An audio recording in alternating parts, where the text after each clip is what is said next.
தவறும் பண்ணாது.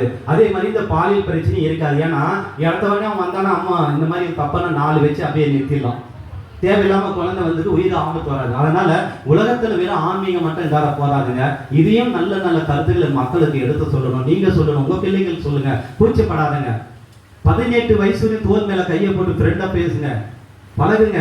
நம்முடைய அனுபவத்தை இப்படி எல்லாம் இருக்கும், இப்படி பண்ணிட்டு போறோம், அப்படி செய்யாதங்க, இப்படி ஊர் சுத்தம் போது இப்படி பண்ணுவாங்க, நம்மளை பிரெயின் வாஷ் பண்ணுவாங்க, நம்மளை கூட்டிட்டு போய் ரூமுக்கு கூட்டு போவாங்க. ஏது தனியை கூட்டிட்டு போற, எது கூட்டிட்டு போற, ஒரு குழந்தை நின்றோம் இல்ல ஏதாவது உடல் ரீதியாக பாதிப்பு வந்துடும். நீங்க உண்மையான ஒரு வார்த்தையை அந்த பிள்ளைகளுக்கு சொன்னா நிச்சயம் பெரு வயதில் எல்லாத்தையும் மாற்றிக் கொள்வார்கள் பிள்ளைகள். பெண் பிள்ளைக்கு நிச்சயமாக ஒவ்வொரு தாயும் தந்தையும் உட்கார வச்சு சொல்லணும், உலகத்தில் இப்படி எல்லாம் நடக்குது, இந்த மாதிரி விஷயம் நடக்குதுன்னு சொன்னா நிச்சயமாக எந்த பெண் குழந்தையும் நம்ம உயிருக்கு ஆபத்தான நிலையில் விட மாட்டோம், எவனு கிட்ட தொட மாட்டோம். அப்படிப்பட்ட இது கூட அந்த குழந்தைய வந்து சொல்லிடும். அதனாலதான் நாம் அதே மாதிரி சந்தைக்கு வர மாதிரி எந்த குழந்தையும் யாருக்கிட்ட அதிகமா அனுப்பக்கூடாது.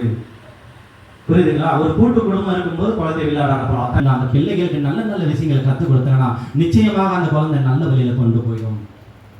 அடுத்து கணவன் மனைவி வந்து பார்த்தோன்னா மனைவி தவிர கணவன் வேற ஒரு பொண்ணை தொடக்கூடாது, மனைவி தொடக்கூடாது. இது எதுக்குன்றனா நீ கஷ்டப்பட்டு ஆண் வந்து உட்காந்து மணிக்கணக்கு மந்திரம் ஜபிக்கிற, எல்லா மந்திர சக்தியும் உனக்குள்ள இருக்குது.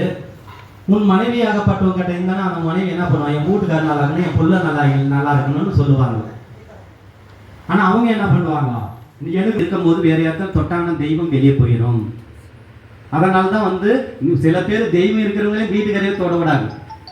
தொட விடுறதுல உண்மைதான். அப்படி தொட விடுன்னா அவன் சிவனா இருக்கணும். சிவனை வழிபட்டா நிச்சயமாக பெண்ணை தொட விடுவாங்க. சிவனை வழிபட வைங்க வீட்டுக்காரங்கெல்லாம், அப்ப தொட விட்டுரும். ஏன்னா இது இயற்கை, இது இருக்கலாம், தப்பு கிடையாது. எந்த இதுலயும் வந்து இப்படி இருக்கணும். இந்த 48 நாள் மட்டும்தான். ஏன்னா உடம்புல அந்த மந்திர சக்தி இருக்குன்றதுக்காக தான் நம்ம